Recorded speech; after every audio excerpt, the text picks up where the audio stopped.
what exactly do people think networking or connections is all about?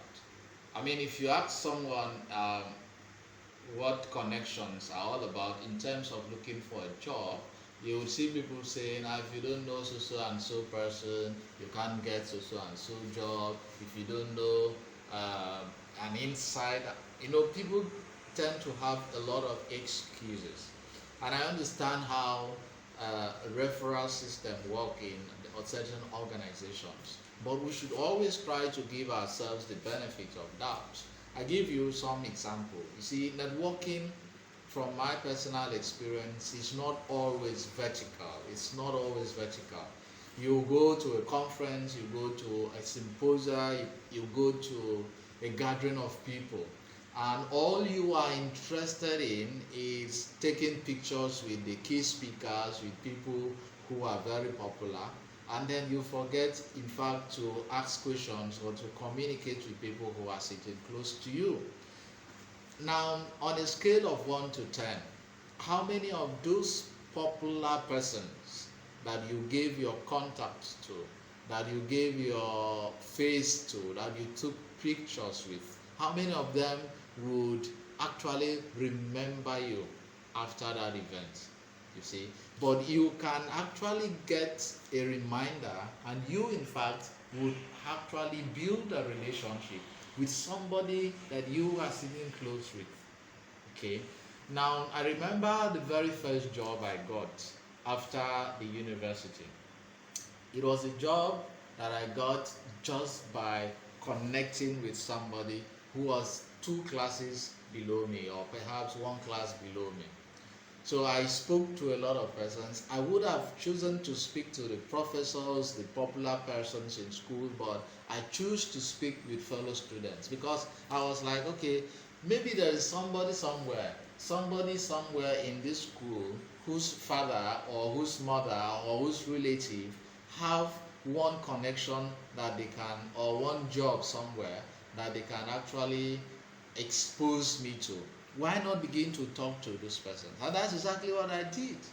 I spoke to lots and lots of students, and then after graduation I stayed for about a month or so. I got a call from a lady who told me that, look, one of my father's schools needed a teacher, and boom, that was the beginning of my career journey. And then years later, as I would move over to attend conferences, I wasn't interested in the key speakers, not interested as in interested in, but I was interested in people who were sitting close to me. I would go there, communicate with them, get their asked questions. Before we know it, we are onto chatting on WhatsApp. Most of these guys, most of these ladies, they have access to opportunities I could never have thought about. It was through this type of horizontal networking that I discovered that there are actually places I could go to have experience working with UNICEF, and I got that done through networking. So it's when you are going to some of these places, it's not, don't always look to the people on the top. Look at the people just with you on the lower version of the ground, like the platform there. Communicate with them, network with them. And another place you can get this kind of connection is actually on LinkedIn. LinkedIn is a platform, a social platform for professionals. If you go to LinkedIn, the mistakes a lot of people also make because of this horizontal kind of quest for connections, pictures, and you just want to smile to the camera, you take that whole idea to a professional platform. For goodness sake, the Director General of the World Health Organization is so busy, and I'm pretty sure that Ngozi, which a lot of you know, have tons and tons of messages, thousands all over the world. But have you thought of asking yourself, who are those persons that are working with Ngozi? Does she have people who are working with her at home? Does she have people who are working with her there in the office? People that don't have those tons and tons of messages? can you start reaching out to those type of persons? Can you connect with them?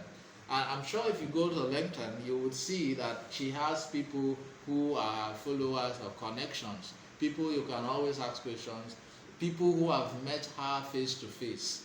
I'm using that as an example. People who you can almost immediately relate with. Few months ago, I had some issues with my admission. I was rejected a couple of times in a particular institute because somehow I didn't, maybe I missed something and I didn't know. This is the power of connections, and because I understood this, I had to now move over to ask somebody who was a graduate of that institute what I needed to do to get it. I didn't go to the admissions officer to ask how am I going to get admissions, because it's the person's job to actually reject your admission or if it doesn't meet certain criteria. So I needed to meet someone who passed through the admission process and who understood the system, and I asked the person questions. Okay, so you should learn how to network with people both vertically and horizontally. This is basically the key ingredients of proper networking and, of course, connections.